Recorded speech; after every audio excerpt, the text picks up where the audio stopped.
All right, everybody. Thanks so much for coming to the Preparing for Future Observatories session. We're really excited to get your thoughts on how Code Astro potentially can help you and fill gaps in your education for the future of astronomy. So just to give you a sense, remind you of the purpose of the session, we're treating this kind of like a focus group. So astronomy in general is changing a lot very quickly, and we're trying to get a sense of how Code Astro should grow and adapt, especially thinking about the future of astronomy and coding in astronomy specifically. So the structure of this session is we're going to take the first 15 minutes or so to talk about some near future observatories and data challenges that we anticipate. And then we're going to get y'all's thoughts about what gaps in your education you see and how Code Astro might sort of plug in to fill some of these gaps. And then we're going to have a big group discussion. So we've structured this, each of the three of us have prepared some slides, and so we'll just sort of go back and forth and present. So I think that's up first. Yeah.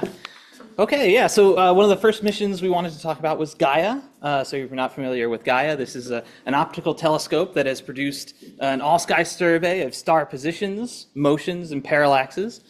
This satellite has operated for a while. It operated from July 2014 to January 2025.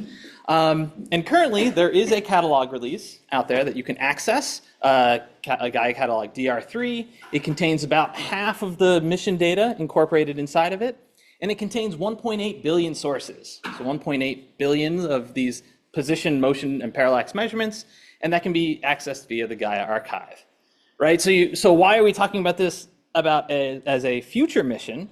Well, that's because there are much larger data releases from Gaia that's coming. In fact, right on the horizon, we have Gaia DR4, which is scheduled to come out in December 2026. This new catalog release is going to use, I think, is it the full mission? Well, use about twice as much data as DR3. But one of the big differences is that instead of just reporting one position, one motion, and then one parallax for the sources, you're going to get the single epoch position measurements for each star. And there's something like 14 measurements of the star per year, right? So we're going to get a lot of brand new single epoch position measurements from Gaia. And then eventually, looking in the long term, there's a DR5 scheduled to be released sometime after 2030, right? So this is going to be a big new catalog release coming. There's also lots of all-sky surveys coming online. Rubin Observatory is probably one of the big flagships that you've probably heard about. Just achieved first light recently, and the first science data and alert streams are coming down. This is a extremely large wide field camera, 3.2 gigapixel camera. A single image has billions of pixels. It's going to collect 800 of these images a night, about 10 terabytes of data a night. And the survey, over a decade will collect 2.1 petabytes, a number that I don't even know what that means. Amount of data was 2.1 million images. And we're getting to a point where these images and data are so big you can't store this data on a single laptop. We can't run processing code on the laptop anymore as a result. And how do we efficiently, how do we sift through this data, and how do we do it efficiently, for the science cases you want? And Rubin is not the only kind of all-sky survey that's kind of starting. We have in the field, there's a lot of astronomy that's kind of doing rapid detection and follow-up of various astronomical events. So we have a lot of facilities that are either online or coming online, like existing facilities like the ZTF and SWIFT, but also future all-sky facilities like Argus, and also not just in the visible and X-rays, but also in the radio with something like the DSA. They're going to be surveying the whole sky, finding new and interesting phenomena. And usually, people want to catch these things as early as possible. You want to get you want to get a spectrum, or you want to get some other observation to understand what it is, if it's a thing that you're interested by. And there's all these follow-up observatories, like existing instruments like X-Shooter on the VLT, but also new generations of kind of spectroscopic follow-up instruments like LFAST. And when you're trying to do these things, with all of these events happening, all these how do we quickly and reliably find interesting events, things that you want for your science, not just whatever happened in the night sky? And how do we get to taking data and understanding these events as quickly as possible, how to reduce that what's called latency. And then there's only a finite number of telescope resources out there.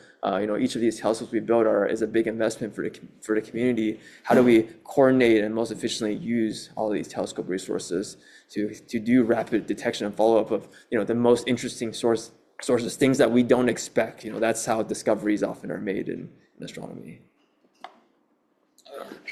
Yeah, and building off this idea of upcoming surveys with lots of data, if we go to the space regime, we've got the Roman Space Telescope, right? So if you haven't heard of Roman, this is a very wide field near-infrared imager. It's going to be launched very soon, August 30, 2026. As I said, it's a near-infrared telescope.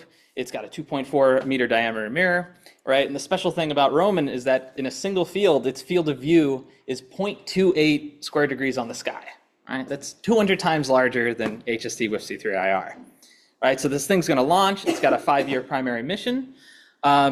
This particular telescope, it's primarily a survey telescope. Most of the telescope time is going to be dedicated to what are called these core community surveys. If you're interested in those, you can click on the link we have in this slide here. And there's going to be some time for PI-led observations as well. Right, but we're going to have all the same challenges with Roman that we will kind of with Rubin and the telescopes Jason was talking about. We're going to have a huge volume of data coming from Roman. We're talking 1.4 terabytes per day.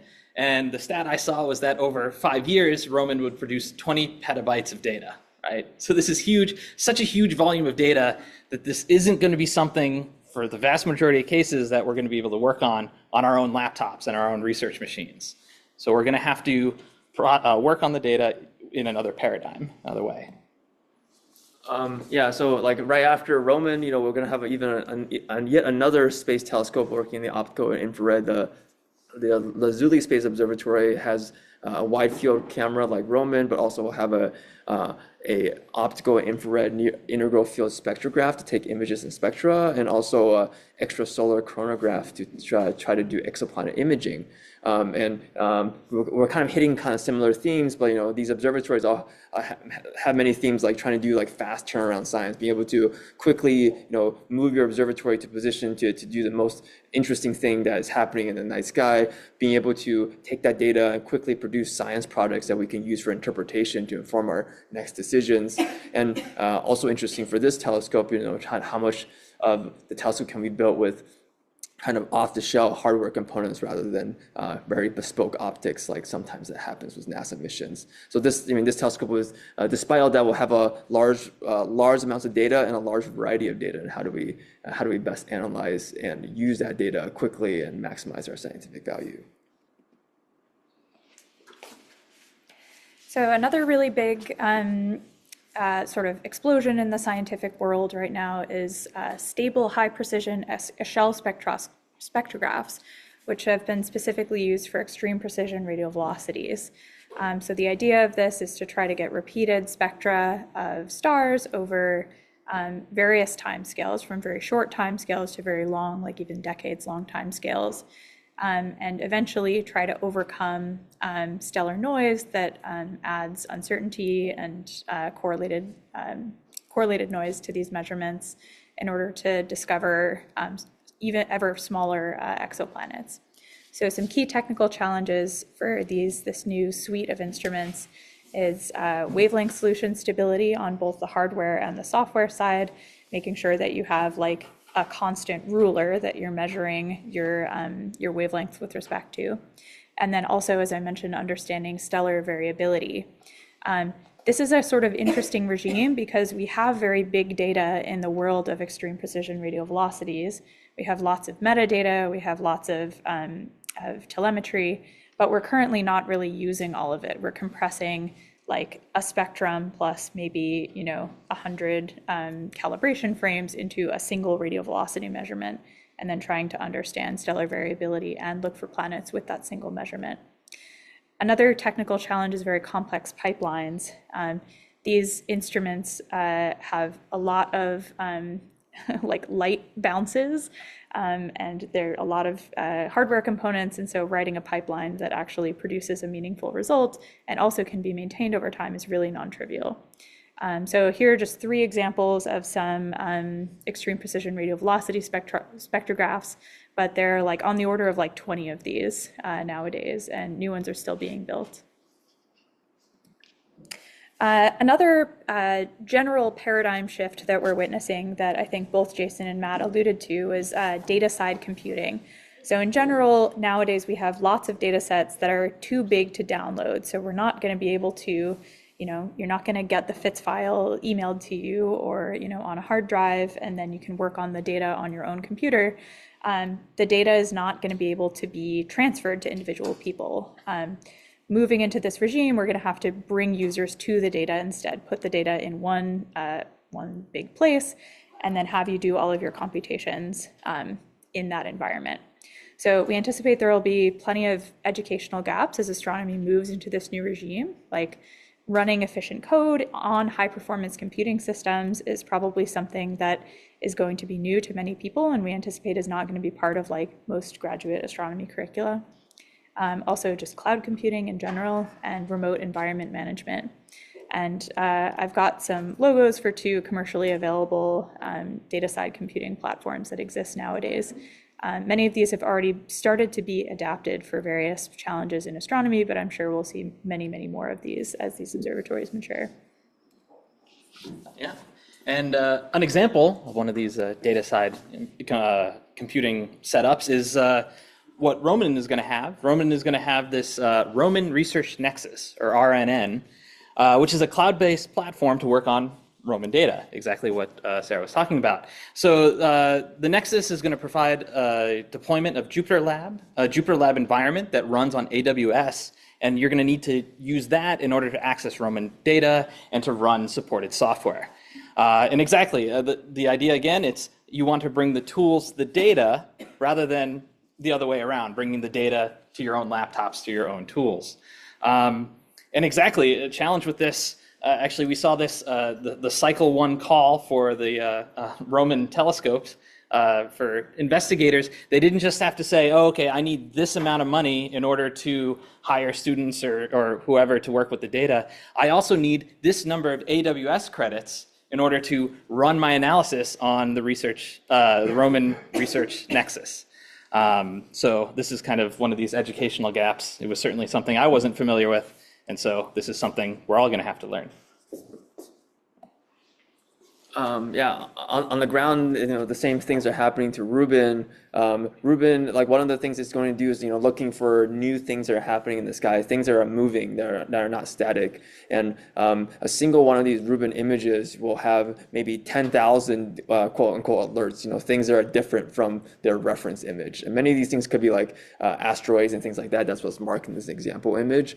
But sifting through all of these 10,000 per image, 10 million per night, how do you find, again, the interesting things for your science? How do you decide in a timely fashion what things to follow up? How do we make sure we don't miss interesting events, especially if we try to automate this? Like, oh, we're going to build machine learning tools, we're going to do this. How do we understand? How do we understand enough about these algorithms that we build that we know how they work? What are they getting? What are they missing? What are they specialized good at? What are they not so good at? And things like that.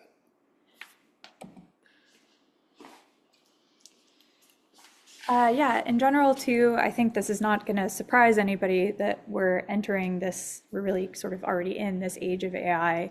And a big sort of question/problem that we see is how do we stay grounded in physics when many AI models nowadays are hard or impossible to interpret?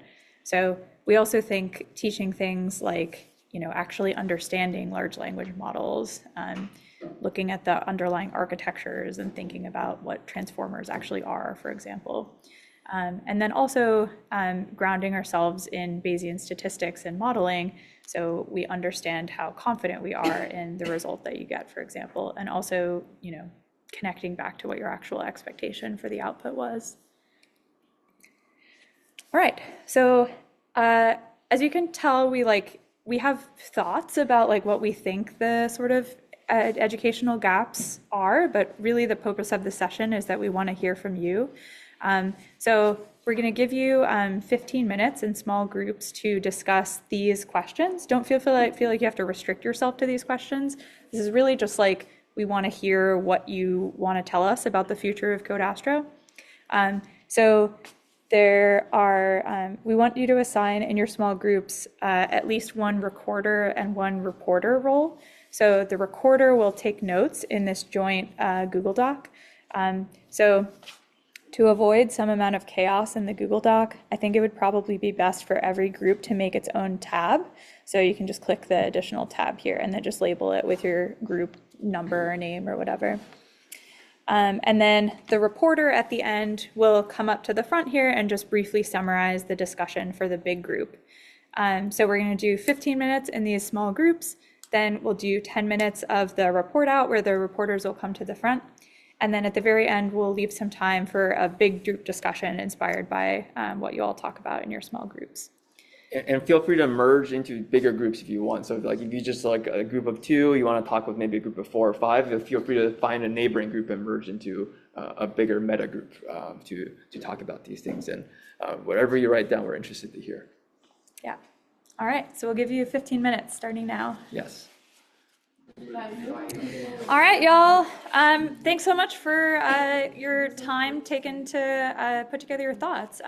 So if we could have the reporters from each group come line up over here so we have some like semblance of order, that would be great. And then everyone can talk for a maximum of 1 minute, so you don't have to say very much if you don't want to say a lot. Yeah. Basically just want to hear a summary of what your group talked about. All right, ready? Yes. Cool. Am I just talking? Yeah, go for it. Yeah. Okay, so we discussed like regarding the first prompt, mostly just kind of reiterated what we talked about. And we also talked about how we might have to think about developing like more science and more kind of like methods that go along with like reducing this new data and like working with new data, and if like we're learning anything else, like what we might have to, I guess, incorporate to work with that. And also just not even necessarily the observatories, but just how to like code with AI responsibly, because that's kind of an upcoming thing. And then on gaps that exist, we talked a lot about how we didn't have a lot of like formal data science education in astronomy in undergrad, and like how we don't know about like MCMC or nested sampling or like the difference between the two, or like Bayesian statistics as a whole. And also like science and computing clusters and understanding how to use them and also how to use them responsibly. And so even though that wasn't necessarily like the theme of the workshop, we talked about how that could be something that like would be really interesting to get out of something like this or like even this. And then how Code Astro could fill those gaps. We thought, we didn't know if this was like, I guess, in the scope of Code Astro or not, but we thought it could be interesting to have optional like lectures or like courses or even just like material that's kind of, you know, teaching you how you could think about like writing an MCMC code or, you know, like working with a data pipeline or something. Because those are like really interesting like code related things in astronomy that like a lot of us don't really have a lot of background in going into this. We also talked about thinking about more contemporary code like Julia, which I don't think we're talking about here. And also like if we're thinking about developing a package, like if it might be a good idea or not to like move forward with, and like what things to consider. So, Awesome. Thank you. yeah, first of all. No, that's great. That was great. Yeah, perfect. All right. Okay, so for the first one, we kind of generally talked about the stuff we had already been mentioned, but one of the things we also talked about is how it's not as accessible to people who might not have as many resources to begin with, because we're kind of looking to find a solution to really large data sets. And then I guess another point to that is also, if you need to buy these tokens, you need to have more money to give out. So funding might be an issue. And then for gaps, one thing we talked about is like building and implementing custom pipelines, and then cloud computing skills. Also, we also talked about how we were never like really formally taught how to use like databases and archives like mass properly. I feel like I kind of just learned the few things I needed and I couldn't tell you how to do anything else on that platform. And then having a proposal writing class.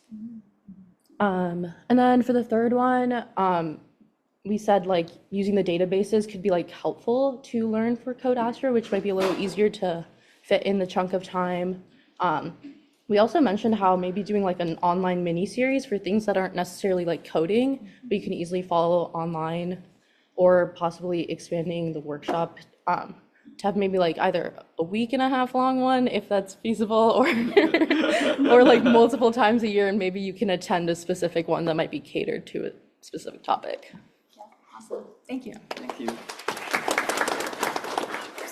You all can go. So Yeah, I didn't want to like interrupt. So for the first one, we talked about how like since there's going to be so much data, there needs to be so much also the processing and human review to scientifically correct and also understand what this data can look like or how this data can be utilized. Therefore, it's going to take so much time than what we are spending right now to detect the anomalies or like deviations that can be used in the researches, because now there will be a huge amount of data. And this is also going to cause a lot of missing data in terms of who is going to use it and how it's going to be used, because the identification and the filtering of this data will be harder compared to working with like what is going on right now. Therefore, like we come up with a solution which can be said as communication and collaboration can be like somehow a good contribution, because in that manner nobody can like replicate the processes that is going on. And then there was another concern which is saying that it's going to take a lot of more processing time to actually understand the data, because as Matt mentioned, now there's like clouding services and web services being included in the process of understanding and reviewing the data. So this is also causing another requirement, which is like a web service funding and those kind of things for the research. Those for the first question, and we didn't have time for the third, so I'm going to improvise with the like third and second combined. So there is now a requirement of learning about machine learning to classify and process the data. It's not like a requirement, but like it's a tool that can be mostly make things easier, like a lot compared to other ones.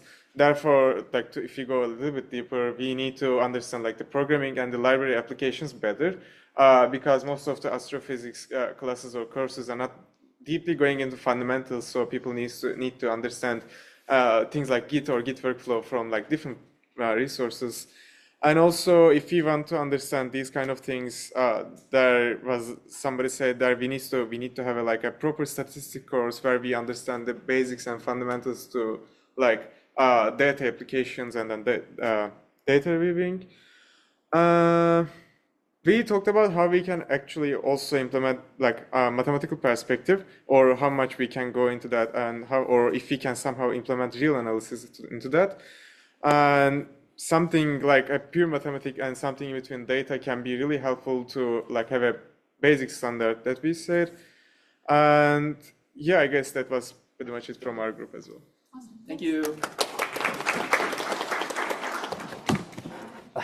Yes, so our group talked about how the fact that the new level of data flow coming in requires techniques of like machine learning to actually fully understand and interpret and otherwise do research on this data. But the issue is that differs from traditional computation methods, because you can't really fully understand what these really deep level research neural networks do. So how do you ensure that things are physically accurate and your results are physically appropriate in this sort of age? And actually, people don't really know this. It's a question of open research right now. And it sort of goes against like our teaching, our foundations of like, you can model and predict quite well, when in reality, with all of this data coming in, you will have some fundamental uncertainty in your results. And we also talked about how the fact that this means that there's a whole new skill set that people actually have to learn now, is using these supercomputers, using these neural networks, and how to actually integrate that. And it's something completely missing from our education. I mean, I'm not sure about other places, but we were taught enough to code, right? Scientific computing, they called it. But we just aren't taught how to manage these environments, how to actually do research level code of this sort of stuff. We aren't taught how to engage with other machines, how to make sure our results actually look good as well in terms of like usable by other people. So a massive thing now is a lot of research level projects are huge and the bigger tasks. And so it's not okay to just design simple scripts. And yet any sort of project design is completely missing from education. So basic software engineering principles just aren't around. And that's actually a thing also in established researchers. So sometimes research level code is hard to read, poorly designed, and otherwise hard to use. And that's a big issue when we rely on each other so much, especially when they come from our fundamental surveys. So it just doesn't prepare enough coding knowledge or background for an average physics research environment. And we also thought as well that this sort of reliance on big data, so talking about like the AWS and things, it adds an extra barrier to research because now you need credits. There was a time initially where you could download archives of data from all these public research points. That's kind of the point of research, right? Being sort of quite open and accessible, and you can replicate it. And yet now you need advanced hardware, even though you need like supercomputers itself, access to that to reproduce or even work in that same field. You need credits otherwise to engage with that data as well. And we didn't do too much of the third question, but it teaches some of the most important parts again of software engineering and how to actually design code and how to actually have it be a full complete project. So it's a pretty good workshop as well. And that's our like summary. All right, thank you very much. Yeah, so adding up to what other people have already said, I think that the main thing we discussed in terms of challenges is just big data and how much the amount of data that we are used to working is how much the scale of the quantity of data that we are used to working as an astronomers and scientists is going to change very rapidly from now on. And that's not the only thing that it's changing. Like those large language models are becoming exponentially more powerful, and that's also going to change the way that we do science. There was this Harvard professor that published a paper in 2 weeks with Claude that should have taken him 2 years to do with a grad student. So there is understanding our role in the age of AI and how do we use those tools and how do we leverage them without letting them leverage us. I think that's going to be a big challenge. On that line, working with supercomputers, like learning, like you guys said, we're not going to be able to run our analysis on our own computers anymore. So how do we work with supercomputers, computer clusters? How do we learn the different network software terminology and stuff that we need? So in terms of like gaps that exist in our education, the first one is understanding how deep learning models work and how we can leverage them. There might be a huge shift in terms of like the majority of the data science models that we're going to use will have something to do with deep learning to be able to account for the big amount of data. So we were not trained on them. So understanding how they work and how we can use them. And also many students don't know how to use supercomputers and computer clusters and stuff like that. So that would be like super helpful. And in terms of things to do in the workshop, again, just, more education in LLM models and AI in general, in a sense of like as a tool for data science. So like not teaching us how to use Claude, but like teaching us how Claude works so that we can leverage the foundations behind to make our own models and analyze the data. And also learning how to navigate like different types of supercomputer cluster software would also be useful. Yeah. Awesome. Thanks. Thank you very much. It seems a lot of the more technical things have already been talked about up here. So I guess for the first one, a lot of our group talked about junior scientist challenges specifically. Like if you're trying to learn as a junior scientist and you're trying and making mistakes as is part of the process, but you have a limited number of compute hours or the tokens, how do you manage that? And how do you have upper management or whoever's deciding to like distribute these tokens to like justify giving it out to junior scientists so they can onboard versus someone who already knows what they're doing and just can keep running the code, and being efficient with that as well, and how to like integrate workflows with high performance computing, like SSH into Git, large Git collaborations more than just like a small group, but also like integrating like, oh, my data's in this computer, but I have computing hours on this cluster. How do I use Globus like transfer over here, and how can I do that efficiently without messing up everything, or getting used to batch coding, and same with education. Like a lot of us haven't been trained specifically to be data scientists for astronomy or have switched career paths or switched majors in some way. So how does that gap in education get covered by this? That's already another barrier to entry. In terms of Code Astro, we were talking like you don't want to cram too much stuff into Code Astro already. So like we were thinking like this is pretty good, except for like this is like a pretty good pace for everything to learn it, and it's necessary. So we're like, oh, maybe there's a Code Astro too. But it's just all SSH and supercomputing with a similar structure to like actually practice it versus just going to a 1 hour lecture where someone tells you how to SSH and then you never know how to actually practice using it. Awesome. Thank you very much.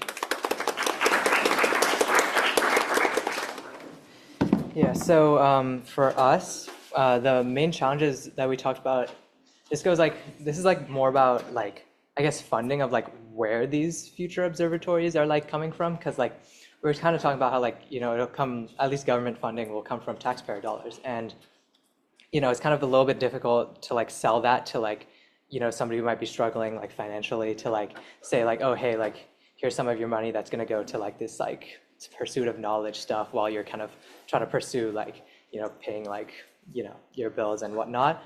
And so, yeah, we were just like talking a little bit about like the like political challenges that come with these future observatories, and then yeah, also like all the AI and the cost of all of that. Yeah, kind of connecting to like the discriminatory lecture earlier.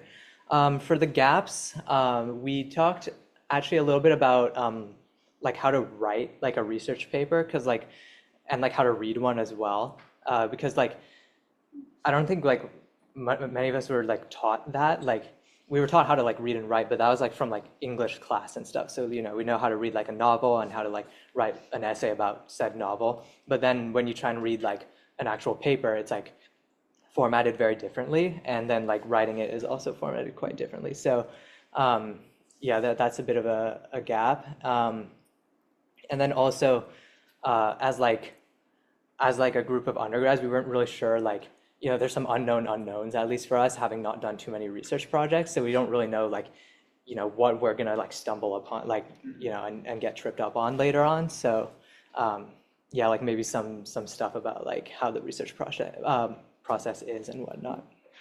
And then how Code Astro could be better. We weren't really sure. I mean, like just, obviously like more time, more lessons and stuff, like a little bit tough to ask for, but just more time. Thank you. Thanks.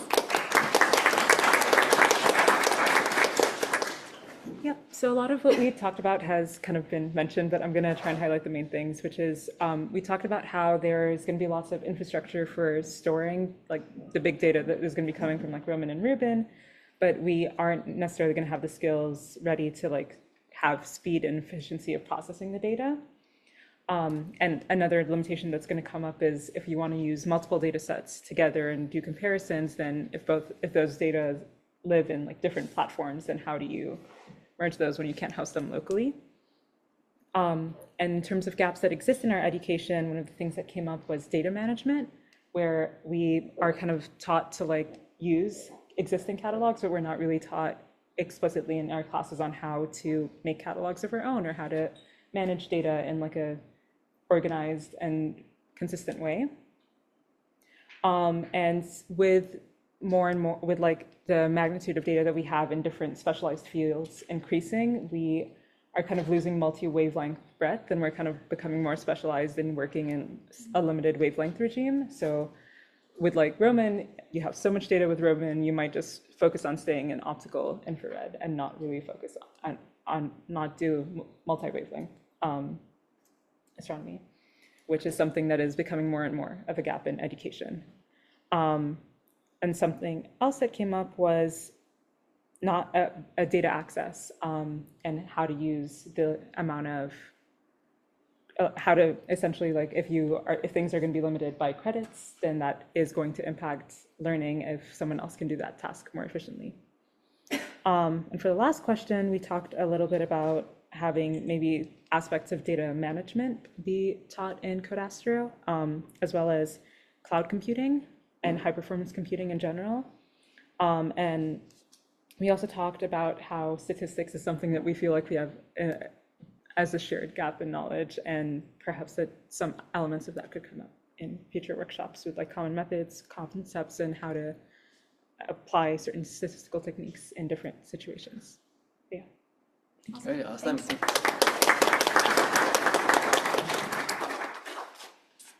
So yeah, a lot of people kind of covered the topics that we discussed earlier, so I guess I'll discuss in terms of themes. So with the first question, a major theme was an issue of accessibility. Mentioned before the HPCs, you either have an issue of your university having HPC and having to allocate resources, or your university doesn't have HPC and you have to get tokens, and that kind of creates a whole other issue of gaps in being able to access it and use it. And then there's also even once you do have access to these things, it's understanding and utilizing these abilities is also a whole other area of skill that is a gap for some. We mentioned how it often feels self-taught, and so like workshops like these are very helpful. We also mentioned like if you're an undergraduate, especially since these are very early career scientists, these are people who have felt the brunt of these future issues. From my own perspective, at least as an undergraduate, access to these workshops are not as easy. I mean, I'm here mostly out of just knowing the right people, but when you're an undergraduate, you don't know a lot of people at all. So that was kind of another issue we talked about, and we mentioned kind of like online aspects like the live streams and in general online resources for these future problems to be accessible to everyone could help both undergraduates, but also if you're like a professor in a later stage who's not so used to these new softwares coming up and coming up. People mentioned in our group how people have good ideas, but they're not able to really use it properly nowadays because they don't know the way to use the tools that exist currently. And so for the second question, the best way it was described in my group is that as you go on as a scientist, you have to get so many hats. You have to be a statistician, you have to be a data scientist, you have to also know astronomy, you now need to understand supercomputers. And so there's a lot of skills that come with it that's kind of hard to really wrap your head around and know what you even need. As an undergraduate, you're limited on what you know, you're limited on what you think you need to know. And so you focus on very specific things, and then it comes to grad school, and now you need to understand statistics, parallelism on PCs, coding in anything that's not Python, like just publishing nice figures and presentations and conferences. These are skills you didn't think in undergrad, you probably just focused on like passing your classes, but it creates gaps that education should probably address in some form. And then our group didn't get to number 3. Thankfully, all other groups had a lot of good suggestions that I assumed that my group would also agree with. But yeah, I guess on the top of my head, online resources would help with the course we're talking about with undergraduate people not having opportunities to learn about these future problems. And I think you guys are doing a good job at that. So thank you. Thank you. Thanks. So we also talked a lot about what people have covered, and we specifically focused more on like 2 and 3, but like for 1, the big theme was just a lot of data and not a lot of time, resources, or people to really understand and go through that, and also just limit of accessibility. And more about the gaps, one thing that we were talking about is that some fields are just kind of outdated on like where they stand with the current methods that they use, and that might be a really big issue once you have more of these future observatories and your methods aren't updated, so you might not even know how to handle that and be equipped for that. And also in general, a lot of people have mentioned this already, a lot of just undergrad programs, they're very different in the education, and some of them, at least I know for mine, did not require any formal stats training and like a very basic computer science course. But then as you get further in the career, you need to know all the stats, a lot more computer science, and with having a lot of data, knowing how to optimize your code and have better run times and all that is a lot more important. So having your really bad coding habits that you might develop from not really knowing much basics of CS is a big problem. And sort of how to fill that, the methods with just like fields being kind of outdated, I think we talked about a little bit, maybe some interdisciplinary collaboration and sort of being a little bit more like, oh, what are other fields doing, like computer science, like what's up to date there? And I think having like some way to like keep up to date with that. And I think Code Astro is really good, has art, and oh, second point, got ahead. Code Astro has been pretty good at sort of being geared towards especially like the graduate student level of like teaching and getting those basics down. But I feel like more outreach, especially if there's like maybe a Code Astro specifically for undergrads and stuff, and sort of bridge that gap there, and maybe even like very like early career grad students, or have like a specific version for people who are later in the field, because having like a specific demographic, people might feel intimidated, or just feel like, oh, if I'm senior in the field, why would I go to something that seems that's more geared towards people who are like my juniors? And so we kind of talked about that too. Yeah, great. Yeah, thank you very much. I'll keep it really quick. I just wanted to slide on a few more points that, in addition to all the fantastic ones you guys brought up, when it came to new challenges with data flows and observatories with all this data, one of the things that I think about a lot is how do we report null detections? If you have a program where you're looking for the flares in some subset of the data, how do you say, I also looked at these stars and didn't find any flares? Because that's also useful information, but oftentimes people just report the things they do detect. And for smaller survey missions like TESS, I can run the whole TESS archive. I'm not going to be able to do that for Roman or LSST, so I have to be able to communicate, I looked at this portion of the data and I didn't find anything. For the second one, I think you guys all covered stuff really, really well. For the third one, for what could Code Astro do, one thing that I was thinking about a lot when we were talking about the big data and about, working on, SSHing into things and working with remote resources is it might be really useful to cover an introduction to how memory works in Python and how that relates to efficiency of computing, because there's some subtleties in how data is stored. That means that using the append function for a list is way more efficient than saying list1 plus list2. But if you just look at that on the surface, there's no reason you would just know that from looking at it. So maybe there's some opportunity for like a low-level dive into what actually is efficient and what are some best practices for when you're trying to write code that is efficient, both in memory and in compute power. So those are two things I wanted to add. Awesome. Thanks, Ray. What about the folks online? Is there a reporter from the online group? If so, feel free to unmute and say some stuff. I know that we talked really briefly, but I actually think everyone did a really good job with kind of summarizing it from all of the in-person groups. But we talked a lot about, challenges being that we're all very used to this entire workshop being kind of predicated around setting up your own virtual environment and having, everything on your own PC, and that's going to change drastically. And gaps in our education are just everything that everyone has said. You have to be a statistician, a data scientist, all of the above. And again, yeah, I think we could probably do like 3 or 4 Code Astro workshops if we had the time and the funds. But yeah, there's always going to be more to cover. So Awesome. Thanks, Lauren. Yeah. Okay, this was more than the 10 minutes of report out, but this is great. The main point of this was to hear from you all, and we really appreciate your thoughts and your feedback.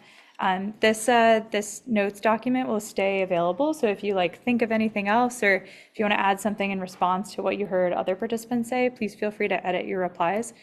We're definitely gonna look at them, so it's not just gonna go into the void. We're also gonna send out an end of workshop survey tomorrow that'll ask you for more general feedback about how this Code Astro went and how we can improve the current format of Code Astro, so you get other opportunities to give us feedback. Yeah, okay, I think that's it. I think so. You want to say anything else, either of you? No, I think it's great. I liked all these discussions about Yeah. Code Astro 2 and Code Astro 3 and Code Astro 4. We've certainly floated around the idea, but as you can see, it's also not easy to run a Code Astro. So, but thanks for all the great ideas. I think we're going to try to take your ideas and really digest them and think about how we want to move in the future. Because it's great running this workshop all the time, but I think there's also other things we want to address in addition to this workshop. Yeah, absolutely. But yeah, thank you all again so much for your time. I'm really pleased to see so many of you from the main workshop in this optional session too. It means a lot to us. Yeah, thanks for all your time. Yeah. All right. Okay, thanks, y'all. Yeah, thanks. All right.